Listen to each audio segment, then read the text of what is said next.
Bonsoir, merci d'être venu à cette conférence. Je m'appelle Arnaud Borde et je suis le président de la Jeune Chambre économique de Dijon pour 2025. Alors, puisqu'on est venu ici assister à une conférence sur le stress, je vais vous poser quelques questions. Qui a déjà ressenti du stress? Vous pouvez lever la main. Ah, et ben, c'est plutôt quelque chose de commun. Et qui pense que le stress peut être une opportunité? Il y a un peu moins de mains levées. Alors, ce soir, avec nos deux conférencières, Lynn Carbage et Sandra Loret, on parle du stress positif. Je dois vous dire que la Jeune Chambre économique, c'est un accélérateur de stress positif, mais un stress qui pousse à grandir, à entreprendre et à oser. Et la Jeune Chambre économique, c'est un réseau de jeunes actifs de 18 à 40 ans qui osent entreprendre des actions concrètes pour transformer leur territoire. Une fois que j'ai dit ça, je souhaite féliciter chaleureusement Victoria Tarnu et Alexandre Charlot, qui sont en charge du développement dans notre association et qui, avec nos observatrices, ont monté cette conférence et cette conférence qui, vu le nombre de personnes qui sont présentes ce soir, est un succès. Avant d'accueillir sur scène Lynn Carbage et après Sandra Loret, je voudrais vous dire en conclusion d'être curieux, soyez toujours audacieux et surtout, osez transformer votre stress en énergie positive.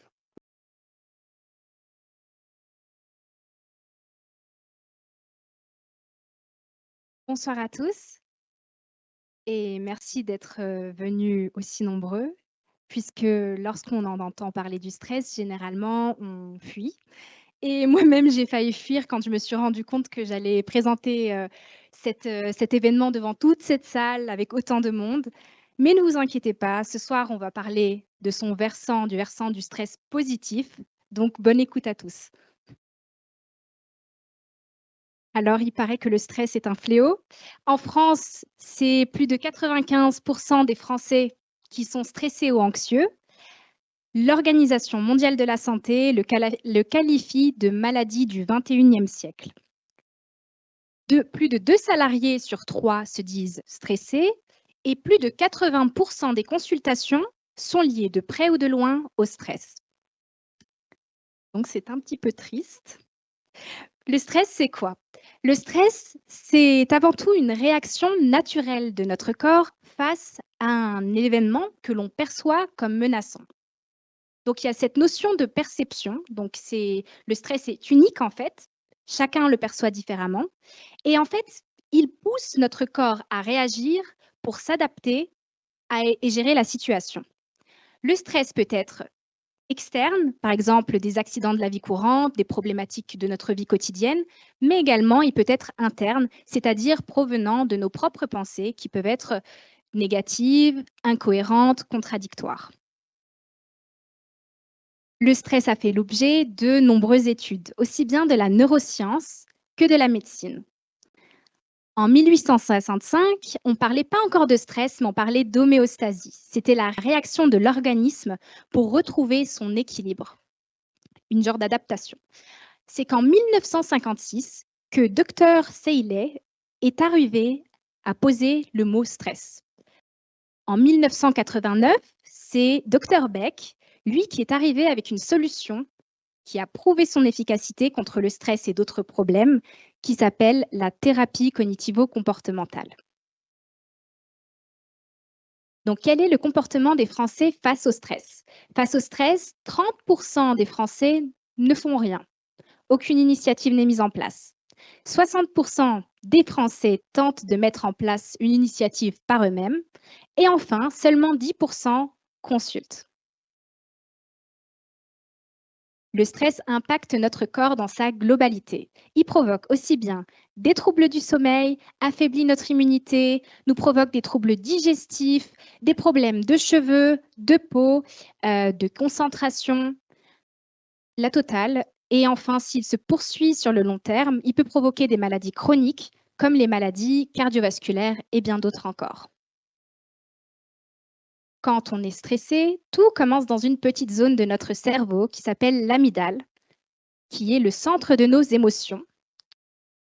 Tac, la voilà ici. Elle s'allume quand elle détecte le stress et elle va en fait déclencher toute une cascade de réactions pour nous aider à faire face. Donc là voilà, l'amygdale, c'est une structure du cerveau qui envoie donc le message du stress à une autre structure de notre cerveau qui s'appelle l'hypothalamus. Puis le signal arrive vers l'hypophyse, on est toujours au niveau du cerveau. Il rejoint donc les glandes surrénales qui, à leur tour, vont déclencher donc la sécrétion d'hormones. La première qui est l'adrénaline, puis le cortisol que l'on appelle hormone du stress. L'adrénaline, c'est là notre corps va se mettre en mode combat. L'adrénaline, elle va permettre à notre cœur de battre plus vite, notre respiration va s'accélérer, nos muscles vont recevoir plus d'oxygène. Le cortisol, lui, l'hormone du stress, il va mobiliser l'énergie de notre corps pour faire face. Donc maintenant que l'on parle du cortisol qui est donc connu sous le nom hormone du stress, le cortisol, il faut savoir qu'il est très important pour notre organisme et il est présent quotidiennement, mais à petite dose. Donc il a un rôle très bénéfique sur déjà notre rythme veille-sommeil. Donc on a un petit pic de cortisol le matin pour nous réveiller, puis son taux diminue progressivement le soir pour nous permettre de dormir. Il a un rôle aussi qui favorise l'équilibre de la glycémie, un rôle anti-inflammatoire et il régule notre immunité. Donc il est très bon ce cortisol. Mais le problème, c'est quand le cortisol s'accumule dans notre organisme. Et à ce moment-là, il a l'effet tout inverse. En gros, il provoque des troubles du sommeil, affaiblit notre immunité et favorise les risques inflammatoires, mais également la prise de poids. Et donc, oui, j'ai pas dit, c'est le cas du stress. Dans le stress chronique, dans le stress prolongé, on est dans ce cas où il y a un excès de cortisol. Donc, le stress, c'est avant tout plusieurs phases. Donc, quand on est stressé, déjà, notre corps s'alarme et donc, on a ce pic d'adrénaline donc qui va nous aider à mobiliser et à faire face, puis suivi d'un début de sécrétion donc de l'hormone du stress, le cortisol. Si notre stress s'arrête à cette étape, la phase d'alarme, notre corps revient à la normale. Le problème, c'est si notre stress se poursuit. À ce moment-là, on rentre en phase de résistance. Et là, notre organisme, il va tout faire, mettre en place toute l'énergie nécessaire pour nous aider à faire face. Donc, le cortisol continue, donc l'hormone du stress continue à augmenter, s'accumuler dans notre organisme. Mais on vient de voir que l'hormone du stress qui s'accumule, c'est très mauvais pour notre corps, ça perturbe notre corps. Mais également, les hormones du bien-être, comme la sérotonine et la dopamine, sont impliquées et ne tardent pas à chuter. Donc, cette étape, c'est la phase de résistance. Si le stress continue encore, là, on arrive en épuisement. Le corps s'épuise. Il continue à sécréter le cortisol pour justement faire face à cette fatigue, à mobiliser notre énergie, tandis que les hormones du bien-être chutent complètement. Et là, cette phase, elle a un nom. Elle s'appelle le burn-in. C'est une phase d'alarme. C'est une phase d'alarme qui est préalable au burn-out. Donc, c'est une alerte sérieuse. Donc, il faut vraiment faire attention à cette phase. Il s'ensuit, si l'on ne fait rien, le cortisol donc, a été sécrété en excès et donc déréglé dans notre corps, ce qui fait qu'il va chuter brutalement. Donc, après cette chute, là, on passe en phase de burn-out. Et donc, tout l'intérêt, c'est de venir détecter assez tôt cette phase de burn-in pour ne pas tomber justement dans le burn-out. Et donc, je vais vous partager donc, par la suite des choses pour pouvoir justement repérer les choses assez tôt pour pouvoir ne pas en arriver là. Donc, les quelques outils dont je suis en train de vous parler, d'abord un petit peu des outils simples de bon sens. Après, on parlera des choses un peu plus en détail. Donc, des choses donc, comme adopter un mode de vie sain, donc alimentation équilibrée, exercice physique modéré et sommeil aussi, un bon sommeil réparateur. Également, gérer son temps, les priorités, ne pas hésiter à déléguer, planifier ses tâches, prendre des pauses. Également, un travail sur son mental, sur ses émotions, ne pas hésiter à exprimer ses émotions et demander de l'aide si besoin. Et faire des pratiques aussi de méditation au quotidien, de respiration, de cohérence cardiaque. Ensuite, éviter des facteurs qui nous stressent, comme par exemple les infos. Les infos, on est soumis quotidiennement à des infos négatives, donc essayez un petit peu de limiter ça. Limiter un petit peu notre exposition aux écrans, cultiver nos relations positives et avoir un environnement sain. Et enfin, s'accorder un peu de temps pour soi, faire des balades, se relaxer, profiter de la nature. Donc voilà quelques outils de base pour le moment. Puisque dans le stress, la majorité se passe dans notre cerveau, il est important de présenter les différentes structures de notre cerveau. D'abord, voici le cerveau primitif, que l'on appelle également cerveau reptilien. Il est en charge donc d'une réaction donc, automatique, instinctive. Ici, il y a le système limbique, c'est une deuxième région du cerveau. Cette région, donc justement, vous vous souvenez, la partie qui s'activait face au stress, l'amygdale, qui détecte et qui déclenche la réaction, elle est ici, elle est dans le centre des émotions. Et enfin, il y a ce cerveau préfrontal qui est notre cortex préfrontal, la partie intelligente de notre cerveau, adaptative, évolutive. Et donc, je rappelle, donc, ces structures de notre cerveau vont intervenir justement à différentes échelles au niveau du stress. Donc, notre cerveau n'a cessé d'évoluer avec le temps. Il a bien évolué, notamment des structures. Donc déjà, à l'époque ancestrale, pour revenir à l'homme ancestral, donc, il avait la particularité d'avoir cette zone reptilienne qui était notre cerveau primitif, qui, face à un danger immédiat, activait une réaction automatique et instinctive. Cette réaction était adaptée à son mode de vie parce que finalement, il faisait face à un danger de survie. Nous, l'homme moderne, notre cerveau a bien évolué, notamment donc la zone intelligente de notre cerveau, c'est le cortex préfrontal vers ce niveau-là. Et donc, en fait, aujourd'hui, quand on va être soumis à notre stress moderne, et Dieu sait qu'on est soumis tous les jours à du stress, quand on est soumis à un stress, qu'est-ce qui se passe? C'est d'abord toujours notre cerveau ancestral, reptilien, la plupart du temps, qui pilote les choses en mode automatique et qui déclenche toujours cette réaction instinctive et automatique et donc non contrôlée.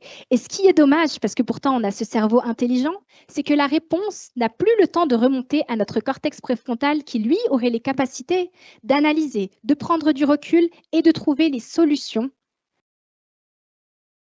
Voilà. Et donc tout notre enjeu, ça serait d'aider ce message à remonter vers le cortex préfrontal qui, lui, va vraiment nous aider à solutionner, à trouver les solutions contre le stress. Donc, le stress peut être un ennemi quand il devient trop long, quand il devient chronique, qu'on a peur, qu'il affecte nos émotions. Mais il peut devenir un allié quand il nous booste, qu'il augmente notre motivation, notre concentration, notre adaptation et surtout notre performance. Tout l'enjeu va être de transformer ce stress ennemi en stress allié. Donc, je vous présente une slide donc, sur les ressources, les méthodes et les outils qu'on peut mettre en place. La liste est non exhaustive parce qu'on est un petit peu limité par le temps. Il existe pour gérer son stress des méthodes d'ordre comportemental. En fait, les méthodes d'ordre comportemental, pour revenir juste avant, ça va être de faire remonter les informations vers notre cerveau intelligent. On a ce cerveau intelligent, elles vont nous aider pour ça. Donc, la première qui est la méthode de thérapie cognitivo-comportementale, qui a été donc faite par le docteur Aaron T. Beck, mise en place par le docteur Aaron T. Beck.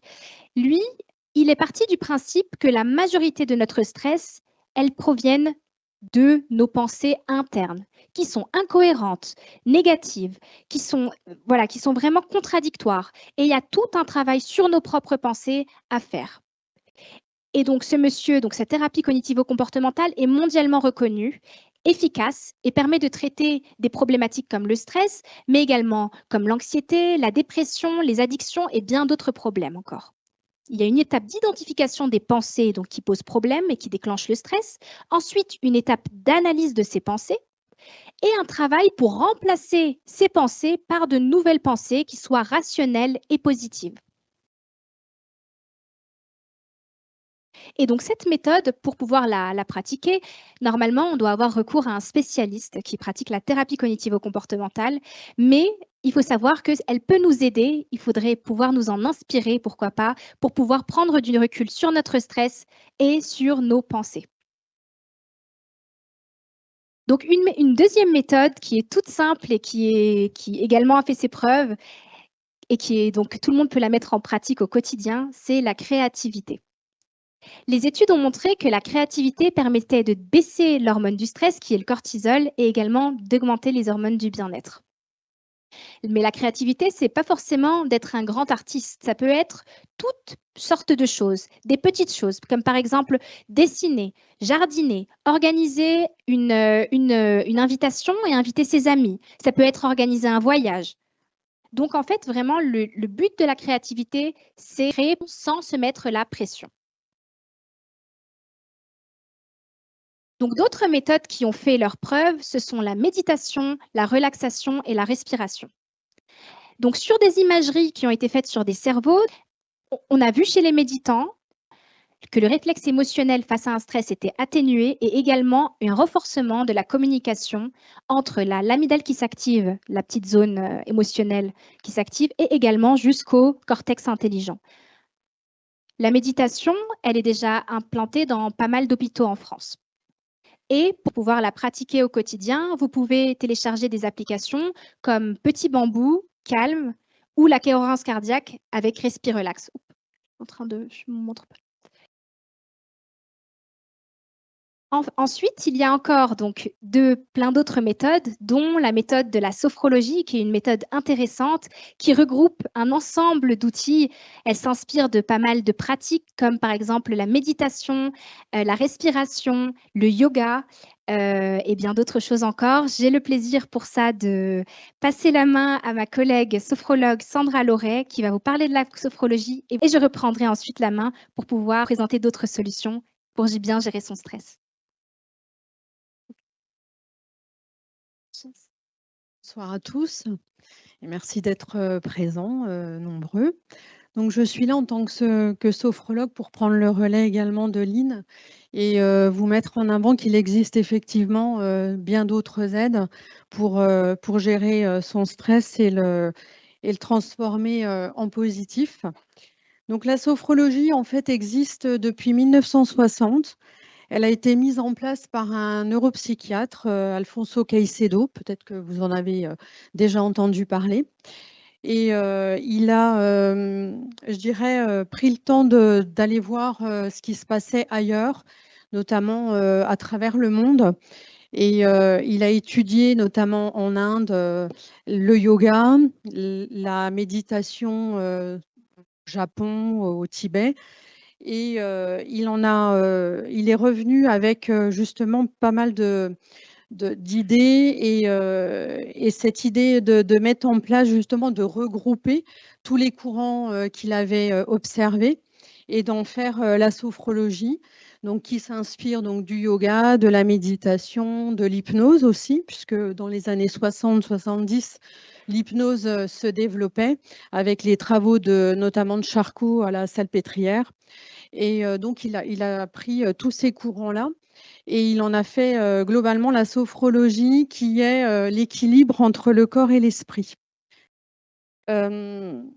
Donc, les outils de la sophrologie, on utilise tout ce qui est décontraction musculaire, la respiration, toutes les techniques de respiration, les pratiques de respiration, la détente physique, mentale, voire émotionnelle, et l'imagerie mentale, la visualisation, et les techniques mentales, exercices de lâcher prise, de confiance en soi. Donc globalement, la sophrologie, elle est une méthode assez complète. C'est une pratique verbale. Quand on vient voir une sophrologue, en fait, moi, j'agis uniquement par la voix, par suggestion de détente. Les champs d'application de la sophrologie sont la gestion du stress, le transformer effectivement en positif. Les troubles du sommeil, effectivement, ça c'est plutôt récurrent, hein. On vient souvent me voir pour demander de l'aide et gérer les troubles du sommeil. Et d'ailleurs, sur les troubles du sommeil, on a des protocoles assez particuliers, très cadrés. Puisque je vous expliquerai également dans quelques instants je dirais les bases également de la sophrologie. On peut également, puisqu'on est ici à BSB, aider à la préparation des examens, tout ce qui est préparation mentale. On peut également accompagner les troubles alimentaires, l'accompagnement également au niveau des maladies. Donc j'ai effectivement 2 exemples assez précis puisque je travaille depuis une dizaine d'années avec la Ligue contre le cancer de Côte d'Or, où j'accompagne à la fois les patients et les proches aidants à gérer effectivement toutes sortes de problématiques. Et puis notamment, je fais partie de l'association France Alzheimer, où là, j'accompagne les proches aidants en séance de groupe fréquemment. Donc voilà les champs d'application de la sophrologie. Et puis je dirais qu'avec l'évolution de la société, eh bien, on vient aussi me voir pour les difficultés de la vie, tout simplement. On peut avoir des changements de vie, on peut avoir un divorce, un deuil. La sophrologie peut également accompagner toute personne qui est en demande.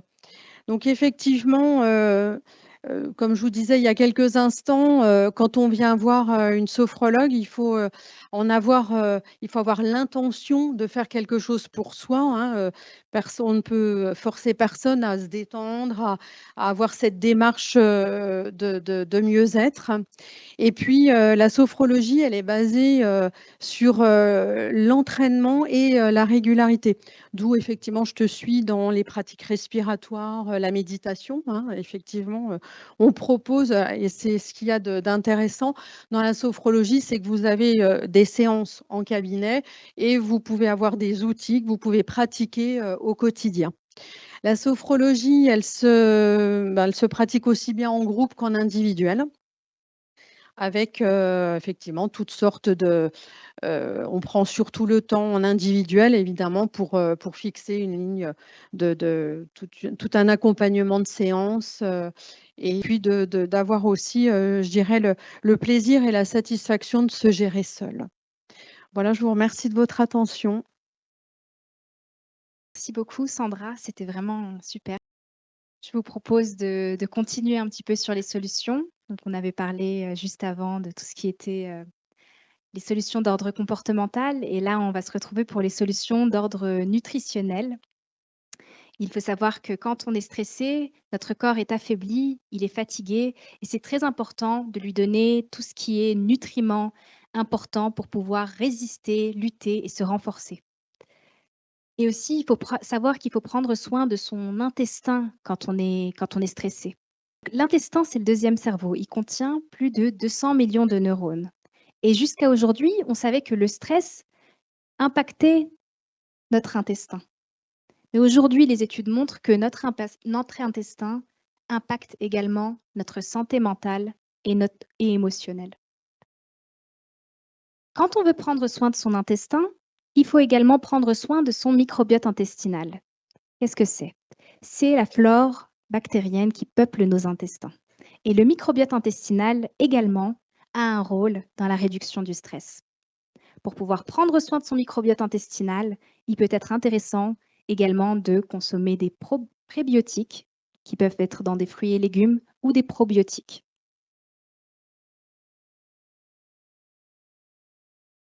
Donc voilà, comme on vient de le dire, les apports en nutriments quand on est stressé sont très importants. Apporter à son corps exactement ce dont il a besoin. Ça peut être des vitamines du groupe B. Les vitamines du groupe B sont essentielles pour quelqu'un de stressé. B1, B6, B9, B12. Ce complexe permet de diminuer le stress parce qu'en fait, il favorise la sécrétion des hormones du bien-être. Et les études ont montré que associée au magnésium, la vitamine B6 est encore plus efficace dans la prise en charge du stress. Et également, il faut savoir, donc le magnésium, déjà, on est beaucoup à l'utiliser. Il permet de lutter contre la nervosité.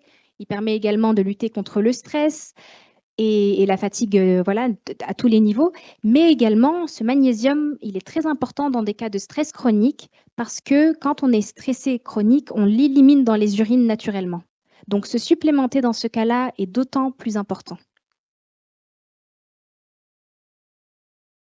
Il y a également donc des aliments donc riches, des aliments protéiques riches en acides aminés, 2 acides aminés très importants, la tyrosine et le tryptophane.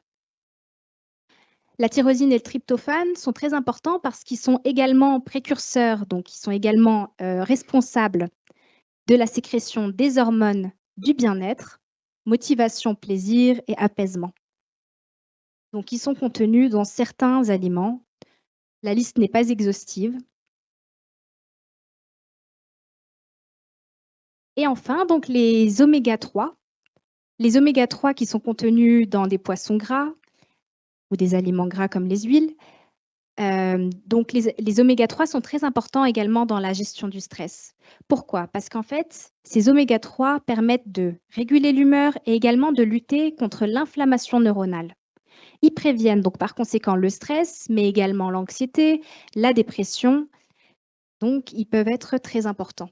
Donc ici, j'avais sélectionné donc 3 exemples, mais il y a beaucoup plus de choses qui peuvent être citées. Maintenant, on peut parler également, pour continuer donc à gérer notre stress, il y a donc des plantes connues dans la prise en charge du stress qui sont les plantes adaptogènes. Les plantes adaptogènes sont spécialement efficaces quand notre organisme est stressé. Elles permettent de renforcer notre organisme, d'augmenter la concentration et donc nous booster. Voici donc une liste avec donc des plantes adaptogènes anti-stress, comme par exemple la rhodiole, le basilic sacré, le ginseng et également le safran. D'autres plantes adaptogènes peuvent être connues également pour pouvoir avoir un effet plus calmant, relaxant. On peut citer la mélisse, la valériane et la passiflore. Ce sont des plantes qui ont également fait l'objet d'études qui sont efficaces dans la prise en charge du stress. Des huiles essentielles également peuvent être efficaces dans la prise en charge du stress et qui ont également fait l'objet d'études. On peut citer donc la lavande vraie, la camomille romaine et le petit grain biégarade. Ces huiles essentielles peuvent être utilisées par diffusion, inhalation ou massage. Il y a également une notion qui est très méconnue dans la gestion du stress qui est l'eau. L'eau et le pouvoir de l'hydratation, les effets de l'hydratation. Parce que des études ont montré que les stressés sont des déshydratés et que la déshydratation entretient elle-même l'état de stress. Avec augmentation de l'hormone du stress qui est le cortisol et également une baisse de la sérotonine et de la dopamine, les hormones du bien-être. Donc c'est très important également de penser à bien boire, s'hydrater quand on est dans des cas de stress. Quand on est stressé, et en plus aujourd'hui, parce que notre alimentation s'appauvrit de plus en plus, il est important également de ne pas oublier de se supplémenter. Donc, des compléments alimentaires peuvent être importants pour venir renforcer notre corps. Donc, ça peut être à base donc, de vitamines, de minéraux, de plantes. Il existe donc sur le marché des compléments alimentaires efficaces dans la prise en charge du stress. Et donc, c'est important aussi de pouvoir sélectionner les compléments alimentaires qui sont naturels et qui sont les plus sains pour notre organisme. Je suis donc fondatrice de la marque Ocare et j'ai le plaisir de vous annoncer donc mon lancement prochain de ma première gamme donc de compléments alimentaires spécialement dédiés aux problèmes du stress et de ses conséquences. Et donc tout ça en avant-première.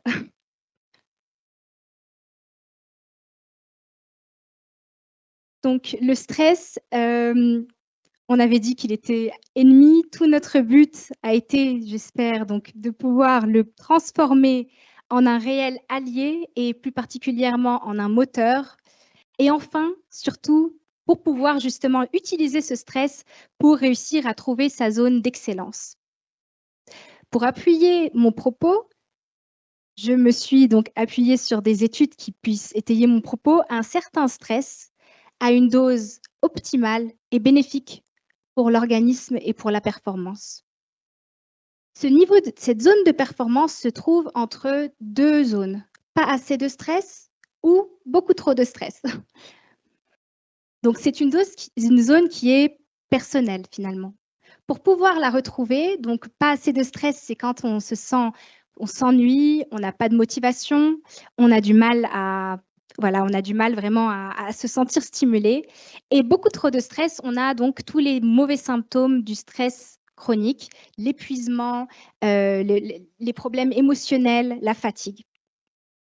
Donc, cette zone de performance, c'est vraiment le bon dosage pour vraiment, c'est le bon dosage pour avoir cette performance, se sentir motivé, boosté et efficace. Et j'espère que les outils qu'on vous a partagés vont pouvoir justement faire passer donc notre stress d'un stress donc négatif à un stress positif et allié. Merci pour votre attention. Osons le stress positif. On va passer aux questions-réponses. Alors moi, je vais parler de l'histoire du cortisol, puisqu'on en parle beaucoup en ce moment. Donc en fait, on peut pas savoir si on a un taux de cortisol important ou pas. C'est compliqué moi j'ai lu des choses là-dessus. Comment savons-nous, qu'on a un taux de cortisol, voilà, élevé? Donc ça je voudrais savoir, En général, quand on a un cortisol élevé, c'est surtout les symptômes qui peuvent nous l'indiquer. Voilà, d'accord. Alors les symptômes, c'est des symptômes du stress donc? Oui, c'est les symptômes du stress et même de l'excès de cortisol en fait.